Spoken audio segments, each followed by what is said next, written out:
स्वागत है आप सभी का अपने YouTube channel maths by Vipin sir पे। दोस्तों, हाइट एंड डिस्टेंस की 2 वीडियोज़ में डाल चुका हूँ आपके लिए और आज फिर लेकर आया हूँ तीसरी वीडियो हाइट एंड डिस्टेंस की। पहली वीडियो में मैंने आप लोगों को थ्योरी कराई थी और जो सेकंड वीडियो थी उसमें कुछ क्वेश्चंस हुए थे और जो क्वेश्चंस हुए थे उससे आगे स्टार्ट करते हैं हम आज। देखिए, लास्ट टाइम जो क्वेश्चन कराए थे मैंने तुम्हें अप्रॉक्स 20 के समथिंग क्वेश्चन करवा दिए थे।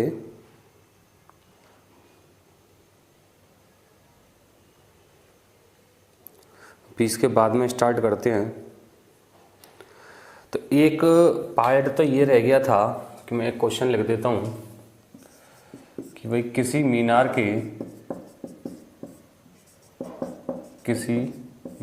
के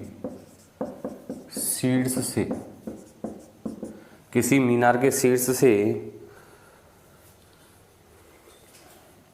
क्रम से शीर्ष से कॉमा लगा दो मीनार के आधार से क्रम से ए व बी दूरी पर 2 बिंदु स्थित हैं और ये एक ही दिशा में होंगे, है ना। दूरी पर 2 बिंदु स्थित हैं, ठीक है। किसी मीनार के शीर्ष से मीनार के आधार से क्रम से ए व बी दूरी पर स्थित 2 बिंदुओं के अवनमन कोण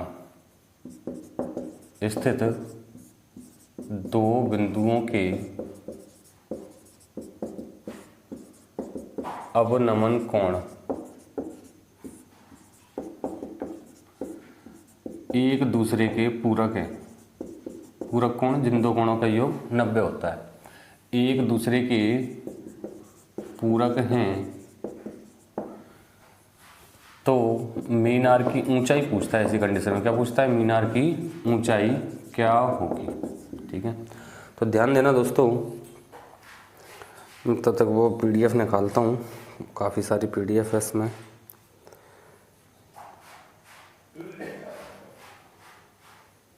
तो यहाँ अगर हम बात करें, ये मीनार हो गई। मीनार के आधार से 2 बिंदु, एक बिंदु यहाँ पे, इसको मान लिया मैंने ए दूरी है, यहाँ से यहाँ तक बोल रहा है क्वेश्चन में, और यहाँ से यहाँ तक ये दूरी दी हुई है कितनी? बी, ठीक है। अब मैंने बताया था तुम्हें, चाहे उन्नयन कोण कहे, चाहे अवनमन कोण कहे, चाहे उन्नयन कहे, चाहे अवनमन कहे, हमें हमेशा उन्नयन कोण लेना होता है। कौन सा कोण लेना होता है? उन्नयन कोण लेना होता है। अरे कहाँ चली गई पीडीएफ? मिल तो गई। चलो, ये पीडीएफ सॉल्व करेंगे बाद में, पहले इसको क्लियर कर लेते हैं, ठीक है। मैंने मीनार की ऊंचाई मान ली h, तो हमें वैल्यू फाइंड आउट करनी है किसकी? h की। अब ये जो 2 कोण बन के आ रहे हैं, अवनमन कोण की बात कर रहा था, मैंने उन्नयन कोण में कन्वर्ट कर दिया उनको। यदि एक कोण थीटा है तो दूसरा कोण होगा 90 माइनस थीटा। क्यों? क्योंकि एक दूसरे के पूरक हैं और हमें पता है कि पूरक कोणों का जो योगफल होता है वो कितना होता है? 90 होता है, ठीक है। चलिए, तो इस वाले ट्रायंगल में लगाता हूँ मैं पहले, ये तो फिक्स है 90 डिग्री का। छोटे वाले ट्रायंगल में ले लेते हैं tan थीटा, और हमें tan थीटा पता है लंब बटे आधार होता है, परपेंडिकुलर अपॉन में बेस होता है। तो परपेंडिकुलर कितना है? h, बेस कितना है इसका? a। Equation number 1। Same condition बड़े वाले ट्रायंगल में लेनी है हमें। तो बड़े वाले ट्रायंगल में ये इसका बेस होगा, ये इसका परपेंडिकुलर होगा, एल्टीट्यूड होगा। तो हमें पता है tan 90 माइनस थीटा अब की बार, तो tan 90 माइनस थीटा बराबर हो जाएगा h अपॉन में b। बात है समझ में? आगे पढ़ोगे आप लोग कि tan 90 minus theta cot theta में चेंज हो जाता है। tan 90 minus theta cot theta हो जाता है h अपॉन b। ये इक्वेशन नंबर 2। तो ये इक्वेशन नंबर 1 है, ये इक्वेशन नंबर 2 है। अगर दोनों इक्वेशंस को आपस में मल्टीप्लाई कर दिया जाए, दोनों इक्वेशंस को आपस में क्या कर दिया? मल्टीप्लाई। जब मल्टीप्लाई करेंगे तो tan थीटा इंटू में कॉट थीटा, LHS का LHS में मल्टीप्लाई, इक्वल हो जाएगा h अपॉन ए इंटू में h upon b. h upon a into में h अपॉन बी। तो tan theta into cot theta बराबर 1 हो जाता है ये, और h स्क्वायर अपॉन में क्या हो जाएगा? A B. और एच स्क्वायर बराबर हो जाएगा ए बी, देन एच बराबर हो जाएगा रूट ए बी। ये पार्ट इंपॉर्टेंट है अपने लिए, ठीक है। अगर ऐसे डायरेक्टली क्वेश्चंस आते हैं तो हम उनको डायरेक्टली सॉल्व करेंगे, दोनों का मल्टीप्लाई और दोनों का मल्टीप्लाई करने के बाद में जो प्रोडक्ट आएगा, जो गुणनफल आएगा उसका वर्गमूल। जैसे मान के चलो इसी क्वेश्चन में वो कह देता किसी मीनार के शीर्ष से मीनार के आधार से क्रम से ए व बी दूरी पर स्थित दो बिंदुओं के अवनमन कोण एक दूसरे के पूरक है, तो मीनार की ऊंचाई क्या है। यहाँ वो कह देता ए दूरी पर तो है 9 मीटर और बी दूरी का मतलब हो गया 16 मीटर। तो मीनार की ऊंचाई जो होती है h बराबर अंडर रूट 16 इंटू 9 और 16 गुणा 9 कितना हो जाता है 144, ठीक है। 144 का वर्गमूल कितना आ जाता 12 मीटर। लेकिन फॉर्मेट यही होना चाहिए तभी अप्लाई होगा यार, ठीक है। चलिए ये फॉर्मेट रह गया था, ये फॉर्मेट मैंने आप लोगों के लिए ले लिया है। तो आगे के क्वेश्चंस की ओर रुख करते हैं। देखिए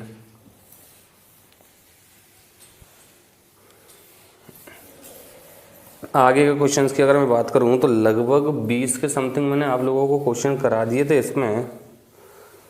तो अब लेके चल रहे हैं हम क्वेश्चन नंबर 21। देखिए 21 और पार्ट ए में इसमें 23 क्वेश्चंस हैं, 23 कंप्लीट हो जाएंगे। उसके बाद में पार्ट बी स्टार्ट करते हैं हम इसका, और पार्ट बी में जो क्वेश्चंस हैं इसके वो है 35। तो पार्ट बी में ज़्यादा क्वेश्चंस निकल के नहीं आएंगे क्योंकि ज़्यादातर क्वेश्चंस के फॉर्मेट्स में करा चुका हूँ, ठीक है। तो 21 स्टार्ट कर रहे हैं हम। 21 देखो, दो खंभों की ऊंचाई 80 मीटर और 62.5 मीटर है। भाई दो खंभे हैं, ये 80 मीटर है, ये 62.5 है। छोटा वाला खंभा 62.5 मीटर है, बड़ा वाला खंभा 80 मीटर है।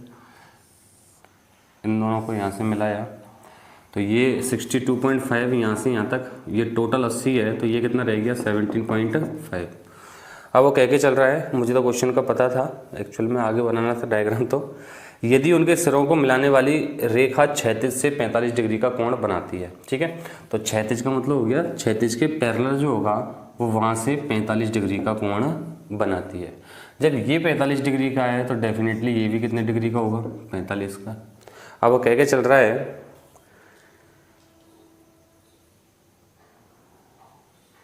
तो दोनों खंभों के बीच की दूरी क्या है, दैट मीन्स मुझे ये निकालना है। अब 45 का वाला मैंने बताया था हमें 45 मतलब किसी भी त्रिभुज में दो भुजाएं बराबर है तो उनके सम्मुख कोण भी बराबर होते हैं। तो ये 45 17.5, ये 45 17.5, या फिर ऐसे याद रखना 45 सामने 1, 45 सामने 1 और 90 के सामने √2 होती है पाइथागोरस प्रमेय से। तो ये हो गया हमारा क्वेश्चन नंबर 21, जिसका आंसर कितना है 17.5। क्वेश्चन नंबर 23 देखिए 23 क्या है।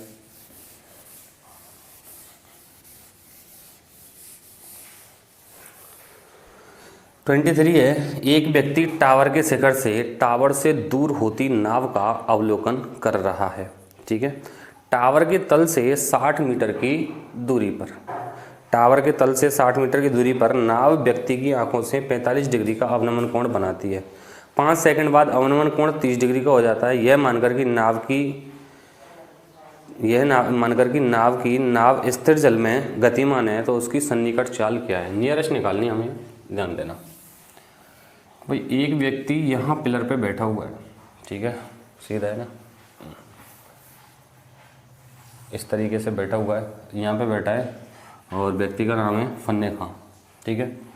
अब वो नाव को देखता है और दो कंडीशंस बन जाती हैं, तो सीधा ज़्यादा सोचने की ज़रूरत ही नहीं है इसमें कि भाई कोण बन रहे हैं 30 और 45 का। और मैंने बताया था मीनार के पास वाला कोण बड़ा होता है, ये 45, तो ये कितने का हो जाएगा 30 का। यहाँ से यहाँ तक की दूरी तय करने में उसको 5 सेकंड लगते हैं। क्या लगते हैं 5 सेकंड। और वो नाव की क्या पूछ रहा है चाल, और चाल बराबर होता है हमारा दूरी बटे समय। अगर मुझे यहाँ से यहाँ तक की दूरी पता चल जाए तो मुझे यहाँ से यहाँ तक का समय पता है तो मैं चाल निकाल सकता हूँ, ठीक है। चलिए अब क्वेश्चन में दिया गया है टावर के तल से 60 मीटर की दूरी पर, टावर के तल से 60 मीटर की दूरी पर मतलब यहाँ तक की जो डिस्टेंस है ये कितनी है 60 मीटर। मिल गया आंसर। तो देखो दोस्तों ये 45, तो ये डेफिनेटली ये भी 45 होगा, और 45 मतलब इस कोण के सामने वाली भुजा 60, तो इस 45 सामने वाली भी 60। क्लियर। अब बात आती है बड़े वाले ट्रायंगल की कि भाई ये 60 है, 30 डिग्री के सामने वाला 60 है, तो ये पूरा कितनी डिग्री का है भैया? 60 डिग्री का। 30 के सामने वाली भुजा 60 है, तो 60 के सामने वाली भुजा ये पूरी होगी और ये पूरी भुजा हो जाएगी √3 का गुणा हो जाता है 60√3। तो ये वाली जो डिस्टेंस बची पूरी में से 60 मीटर को घटा देता हूँ तो ये वाली डिस्टेंस आ जाएगी 60√3, 60 को कॉमन ले लिया, √3 - 1 हो जाएगा। ठीक है। और √3 - 1 अगर √3 की वैल्यू में 1.73 लेके चलता हूँ तो ये 0.73 रह गया। तो 60 इंटू में 0.73, तो पॉइंट हट जाएगा नीचे 100 एक 0, फिर ये 7.3 हो जाएगा। तो 6 × 18, 6 × 7 = 42 और एक 43, तो 43.8 मीटर ये डिस्टेंस आ गई अपने पास में। अब ये डिस्टेंस आ गई है तो चाल निकालना आसान है भाई। चाल बराबर होता है दूरी बटे समय। दूरी कितनी है? 43.8, अपॉन में टाइम कितना है? 5 सेकेंड्स। ठीक है। तो ये जो चाल है ये मीटर पर सेकंड में निकल के आई है। इसको किलोमीटर पर आवर में बनाने के लिए 18/5 का मल्टीप्लाई करना पड़ेगा। अब दोस्तों कैलकुलेशन आपके हाथ में कि आप किस तरीके से करते हो। नीचे बना 5 × 25, ठीक है, तो 4 का मल्टीप्लाई मैंने नीचे कर दिया और 4 का कर दिया ऊपर, जिससे नीचे कितना बन जाएगा? 100, और डायरेक्टली पॉइंट जो होगा वो पहुंच जाएगा यहाँ पे, और ये नीचे वाला पैटर्न खत्म। चलिए तो मल्टीप्लाई करता हूँ। 18 × 8 = 144, हासिल कितनी गई? 14, 18 × 3 = 54, 54 और 14 = 68 हो गया, हासिल 6, 18 × 4 = 72 और 6 = 78 हो गया। तो ये हो गया 7.884, ठीक है, इंटू में 4, तो ये हो जाएगा 4 × 4 = 16, 4 × 8 = 32 और 1 33, 3 4 × 8 = 32 और 3 35, 3 4 7 = 28 और 3 31। तो ये 3 अंक छोड़कर तो 31.5 के समथिंग आंसर आ जाएगा, और इसमें ऑप्शन ए हो जाएगा 31.5 किलोमीटर पर आवर kmph। ठीक है। चलिए तो नेक्स्ट क्वेश्चन की ओर बढ़ें इसमें। तो next question second part start हो जाता है इसका, और सेकंड पार्ट में केवल वही क्वेश्चन कराने वाला हूँ मैं जो पार्ट फर्स्ट में नहीं आए हैं, या उस टाइप का क्वेश्चन पार्ट फर्स्ट में नहीं आया है। देखिए तो पार्ट सेकंड में पहला वाला कर सकते हैं, दूसरा वाला भी कर सकते हैं। क्वेश्चन नंबर 3 हो जाएगा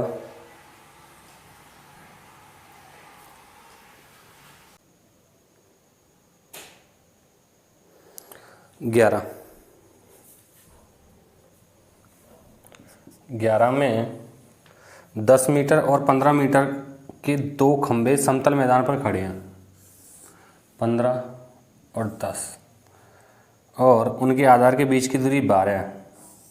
तो उनके सीड्स के बीच की दूरी पूछ रहा है। ठीक है, ये वाली हमें निकालनी है। चलिए ये 10 हो गया, ये 15 है, तो यहाँ से यहाँ तक ये 10 होगा। ठीक है, तो ये रह जाएगा कितना? 5, 5, 12 और 13। इजी क्वेश्चन था, आंसर हो जाएगा 13, ऑप्शन ए, पाइथागोरस प्रमेय से। क्वेश्चन नंबर 12, अच्छा क्वेश्चन है 12, देखिए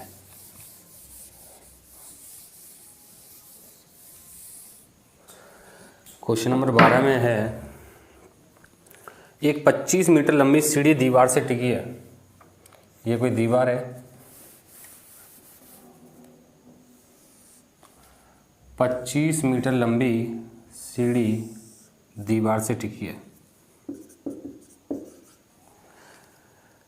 दीवार जमीन से लंबवत है और सीढ़ी का निचला सिरा जमीन पर दीवार के साथ 7 मीटर है, 7 मीटर की दूरी पर है। ये कितना है? 7 मीटर। चलिए ठीक है, तो ये 25 हुआ, ये 7 हुआ, तो ये कितनी हो जाएगी? 24। 24, 7 और 25 की पाइथागोरस प्रमेय बनती है। अब आगे क्या कहता है वो, यदि सीढ़ी का निचला सिरा दीवार पर 4 मीटर नीचे खिसकता है, दीवार तो उतनी बड़ी है, 4 मीटर नीचे खिसका। ठीक है, जब 4 मीटर नीचे खिसका है तो टोटल कितनी थी? 24, और अब कितनी रह जाएगी? 20, यहाँ से यहाँ तक 4 मीटर नीचे खिसकता है, तो सीढ़ी का निचला सिरा कितना खिसकेगा? मतलब पहले 7 मीटर था, तो मैं यहाँ तक मान लेता हूँ ये 7 मीटर है, और अब ये इतना खिसक जाता है। ठीक है, लेकिन सीढ़ी की लंबाई तो वही रहेगी भाई 25, सीढ़ी की लंबाई तो वही रहेगी, सीढ़ी की लंबाई में थोड़ी ना कोई चेंज आया है। ये 20 हुआ, ये 25 हुआ, तो ये हो जाएगा हमारा 15 पाइथागोरस प्रमेय से। 3 4 5, 5 3 15, 5 का 20, 5 25, ठीक है। चलिए अब वो कह रहा था पहले सीढ़ी की जो डिस्टेंस थी वो कितनी थी 7, और अब कितनी है 15, तो कितनी खिसक गई भाई 15 - 7 8 मीटर। मतलब मैं कह सकता हूँ कि पहले यहाँ से यहाँ तक ये 7 मीटर थी और यहाँ से यहाँ तक कितनी है ये 8 मीटर। अब तो टोटल कितनी है 15, तो 7 से कितना खिसक गई वो 15, कितना खिसक गई है 8 मीटर, ठीक है। नेक्स्ट क्वेश्चन देखिए, अगला क्वेश्चन 12 के बाद में 13 कर सकते हैं।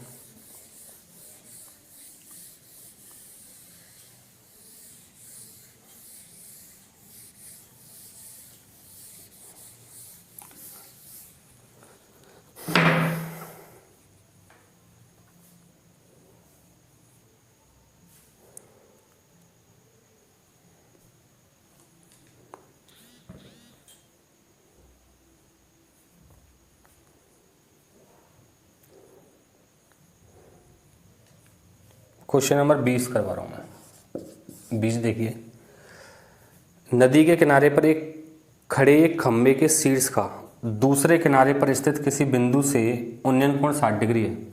तो ये नदी मान ली मैंने भाई, ये नदी इस तरीके से बह रही है, तो एक खंबा ये है और दूसरे किनारे पर कोई बिंदु ये है, इसका उन्नयन कोण कितना है 60 डिग्री। 20 मीटर और दूर जाने पर उन्नयन कोण कितना हो जाता है, 20 मीटर और चला, कहाँ से कहाँ तक, यहाँ से यहाँ तक, कितना हो जाता है 30 डिग्री। तो ये कितना था 60, ये कितना है 30। चलिए, तो नदी की चौड़ाई मतलब ये वाली वैल्यू हमें निकालनी है, तो मैं यहाँ से यहाँ तक इसको मान लेता हूँ कितनी है ये x है, ठीक है।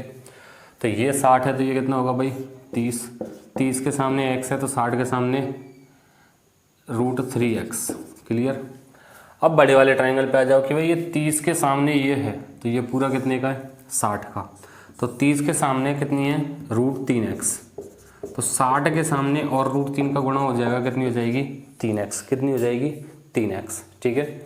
अब यहाँ ध्यान देना ये 3x पूरी है x + 20, तो x + 20 बराबर 3x, x उधर जाके -2x, x बराबर कितना आ गया 10, ठीक है। तो नदी की चौड़ाई जो है वो कितनी है 10 मीटर।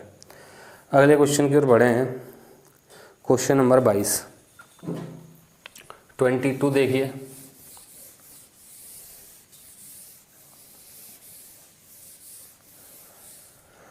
क्वेश्चन नंबर 22 में कह रहा है बराबर ऊंचाई के दो खंभों एक 100 मीटर चौड़ी सड़क के दोनों ओर आमने सामने खड़े हैं। ऊंचाई कैसी है बराबर है, सड़क की चौड़ाई 100 मीटर, दोनों की ऊंचाई बराबर है, ठीक है। चलिए, सड़क पर उनके बीच एक बिंदु, देखो बीच में, बीचों बीच नहीं है तो बीच में तो वो कहीं भी हो सकता है, ठीक है। ये बिंदु हो गया, उनके शिखर के उन्नयन कोण 30 डिग्री और 60 डिग्री है। तो भैया जो ज़्यादा दूर रहता है वो छोटा रहता है और पास वाला कोण बड़ा रहता है, ठीक है। चलिए फिर आगे क्या कह रहा है, प्रत्येक खंभे की मीटर में ऊंचाई यह मानकर कि धागा सीधी रेखा में। चलिए ऊंचाई निकालनी है हमें प्रत्येक खंभे की। हाँ भाई, बात करें ये 60 है तो ये कितना होगा 30, और ये 30 है तो ये कितना होगा 60, ठीक है। ये तो समकोण बन के ही आता है। 30 के सामने वाली भुजा मैंने यहाँ से यहाँ तक होगी x, तो 60 के सामने √3x इस ट्राइंगल से। अब ये दोनों खंभे जो थे वो बराबर ऊंचाई के थे, तो ये भी √3x हो जाएगा। अब यहाँ पे देखो 30 के सामने √3x है, तो 60 के सामने ये वाली भुजा निकल के आएगी पूरी, √3 गुना और हो जाती है, तो √3x गुना √3 कितना हो जाएगा 3x। x + 3x बराबर 100 मीटर, मतलब 4x बराबर 100, ये x और ये 3x, इनको जोड़ूंगा तो कितना आएगा 100, और x बराबर कितना हो जाएगा 25, x बराबर कितना हो जाएगा 25। वो पूछ क्या रहा है, प्रत्येक खंभे की मीटर में ऊंचाई, ऊंचाई कितनी है √3x, तो ऊंचाई बराबर हो जाएगी 25 × में √3, 25 √3 मीटर, ठीक है। ये 22 हुआ, 23 कर सकते हैं। 24 हो जाएगा।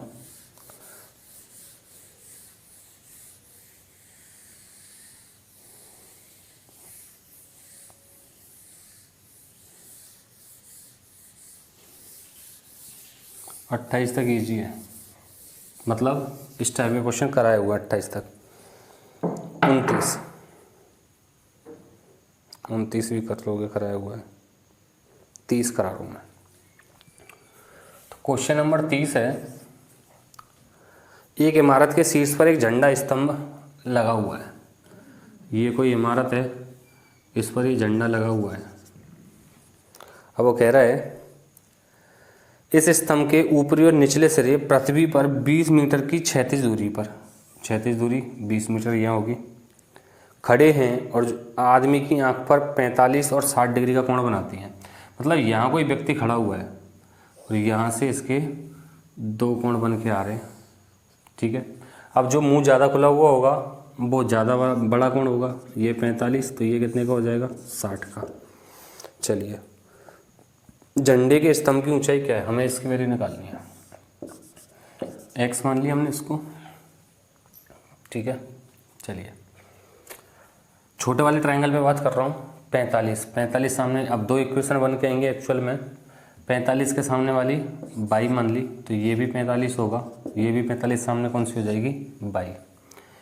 बड़े ट्रायंगल की बात करूँ तो 60, तो ये कितने का हो जाएगा? 30 का। 30 के सामने वाली भुजा कितनी है? 22 है, तो 60 के सामने वाली भुजा ये पूरी होगी, कितनी हो जाएगी? √3y।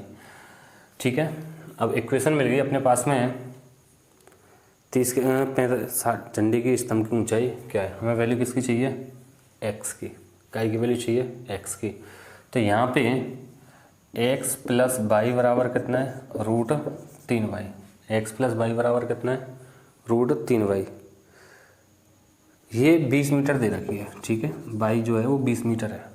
ठीक है, चलिए हमें ये हो जाएगा x प्लस 20 बराबर 20√3। 20 उधर जाके माइनस होगा, तो 20√3 माइनस 20 कॉमन आ जाएगा, √3 माइनस 1, ये काय की वैल्यू आ गई? x की।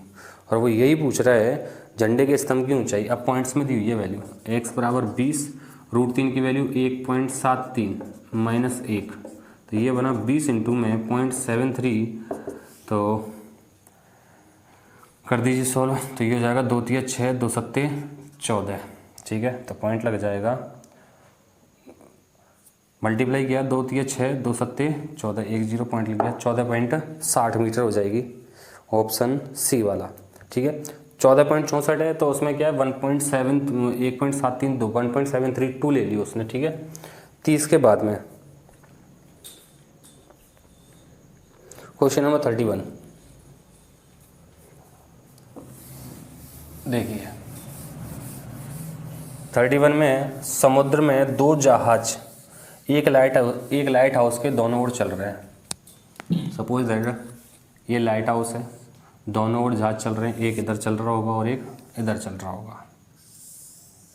ठीक है, दोनों जहाज़ों से देखे गए लाइट हाउस के शिखर के उन्नयन कोण क्रमशः 30 और 45 हैं। तो पास वाला कोण बड़ा होता है और दूर वाला कोण छोटा होता है।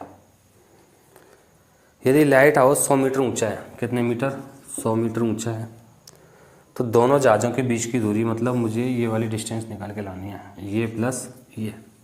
चलिए, ये 45, ये 45, 45 सामने वाली भुजा कैसी होती है? बराबर। ये भी कितनी हो जाएगी? 100 मीटर। ठीक है, ये 30 है तो ये कितना होगा? 60।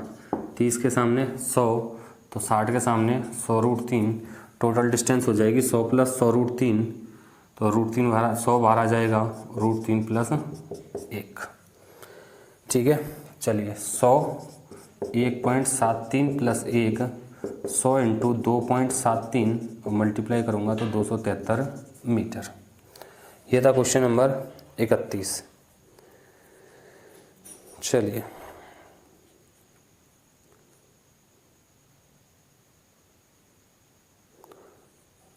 Next question, question number 33।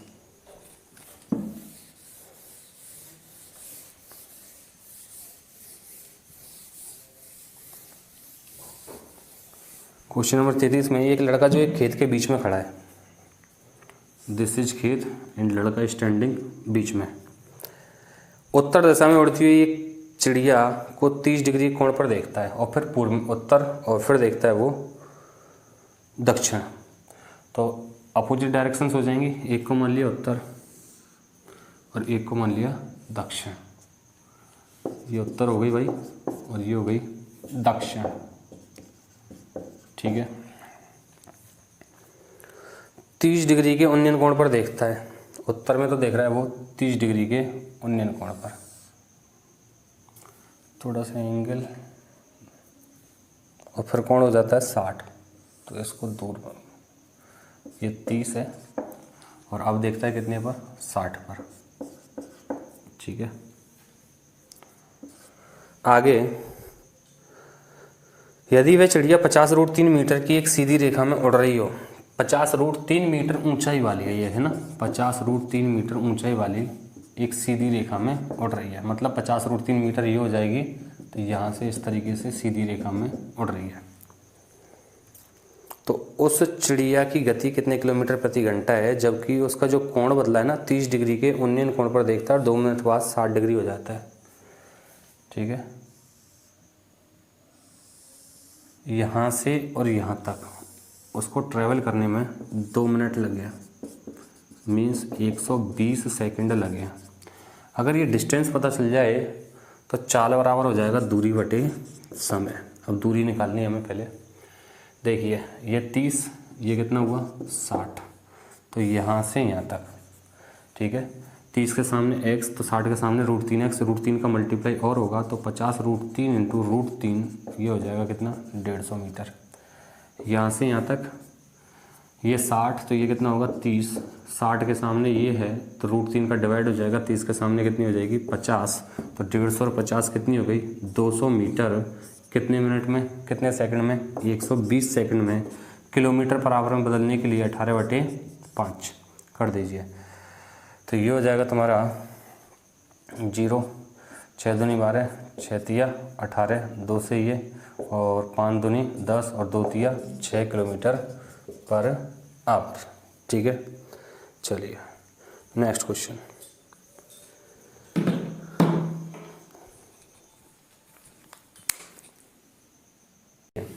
तो क्वेश्चन नंबर 34 में एक खंभे का उन्नयन कोण समतल जमीन के बिंदु से 15 डिग्री दिखाई देता है। बहुत बढ़िया है। एक खंभे का उन्नयन कोण समतल जमीन के किसी बिंदु से, ये जमीन हो गई, 15 डिग्री बनता है। कितने डिग्री बनता है दोस्तों 15 डिग्री, ठीक है। चलिए फिर आगे कह रहा है वो खंभे की ओर 10 मीटर चलने पर, ये 15 है, तो खंभे की ओर चले 10 मीटर चले तो ये कोण बढ़कर कितना हो गया 30 डिग्री, ये कितना हो जाएगा 30 डिग्री। कितने मीटर चले 10 मीटर, ठीक है। अब वो कह के चल रहा है तो खंभे की ऊंचाई क्या है, या ऊंचाई को वो पूछ रहा है। चलो सॉल्व करते हैं। ध्यान देना, ये कितने का है 90 का, ये कितने का है 30 का, तो ये वाला कितने का हो गया 60 का। क्लियर, कोई दिक्कत ही नहीं है। ये 90, ये 15, 90 और 15 105, बचा कितना 75, क्योंकि त्रिभुज के तीनों कोणों का योग 180 होता है। तो 75 में से जब 60 ये है तो 15 ये रह जाएगा। बोलो रह जाएगा कि नहीं। रिपीट कर देता हूँ एक बार। पूरा ट्रायंगल था, ये 30 था, तो ये कितने का बचा 60 का, क्योंकि ये 90 फिक्स है। अब बड़ा वाला ट्रायंगल 90 और 15 105, तो रिमेनिंग 75। अब 75 ये पूरा है, क्योंकि ये 15 ये है, तो ये पूरा कोण 75 का है। 60 ये है तो 15 ये बचेगा। अब हमें पता है कि किसी भी त्रिभुज की 2 भुजाएं बराबर होती है तो उसके सम्मुख कोण भी बराबर होते हैं। तो 15 और 15 2 कोण बराबर हैं। इसके सामने वाली भुजा ये, इसके सामने वाली भुजा ये दोनों कैसे रहेंगे बराबर। ये 10 मीटर है तो ये भी कितना रहेगा 10 मीटर। अब बात आ जाती है इस वाले त्रिभुज की कि भाई 90 के सामने वाली भुजा, 30 के सामने वाली भुजा, 60 के सामने वाली भुजा मैंने बताई है। 30 के सामने x, 90 और 60 के सामने √3x और 90 के सामने 2x। 2x की वैल्यू कितनी है 10, हमें किसकी चाहिए x की, तो x बराबर कितना हो गया 5 मीटर। ये क्वेश्चन था क्वेश्चन नंबर 34। क्वेश्चन नंबर 35 पे बात कर रहा हूँ, लास्ट क्वेश्चन है इस पीडीएफ का। देखिए 35 में एक खंभे का आधार भूमि से 50 मीटर की दूरी पर एक फव्वारा खंबे की 1/3 ऊंचाई की है, इस तरह से 30 डिग्री का अवनमन कोण बनाता है। ठीक है, बहुत बढ़िया क्वेश्चन। एक खंबे का आधार 50 मीटर की दूरी पर, एक तो खंबा है, एक फव्वारा है। आगे बात करेंगे, इनकी जो दूरी है वो कितनी है, 50 मीटर है। ठीक है, पहला पॉइंट। दूरी पर एक फव्वारा खंबे की 1/3 ऊंचाई के स्तर से 30 डिग्री के अवनमन कोण एक तो फव्वारा है, एक खंबा है, दोनों के बीच की डिस्टेंस 50 मीटर। पहला पॉइंट, एक फव्वारा खंबे की 1/3 ऊंचाई। ठीक है, खंबा है, ये खंबा मान लिया मैंने। ठीक है, इसकी 1/3 ऊंचाई, एक पार्ट ये, दूसरा पार्ट ये, 3, 1/3 ऊंचाई ये वाली हो जाएगी। 1/3 ऊंचाई के स्तर से 30 डिग्री के अवनमन कोण के आधार पर दर्शनीय है। 30 डिग्री के अवनमन कोण के आधार पर दर्शनीय है, अवनमन का चाहे उन्नयन का। तो उस खंबे की ऊंचाई कितनी है, इस खंबे की ऊंचाई पूछ रही है। ठीक है, ये पॉइंट था।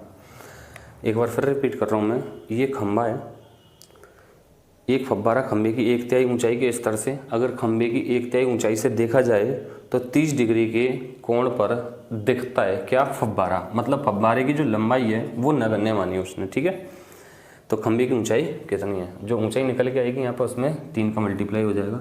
चलिए, 30 डिग्री के सामने वाली भुजा x, 60 डिग्री के सामने वाली भुजा √3x। ठीक है, √3x की वैल्यू कितनी है, 50, तो x की वैल्यू कितनी हो जाएगी, 50/√3। और जो ऊंचाई है x और x 3 गुना ही तो है, तो ऊंचाई हो जाएगी 3x बराबर 50/√3 इंटू में 3, तो ऊंचाई हो जाएगी 50√3 मीटर। ठीक है, ऑप्शन हो जाएगा सी वाला। तो यहाँ पे ये पार्ट बी भी फ्री हो गया हमारा हाइट एंड डिस्टेंस का।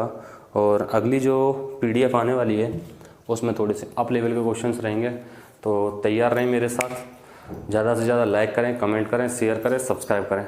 Thank you.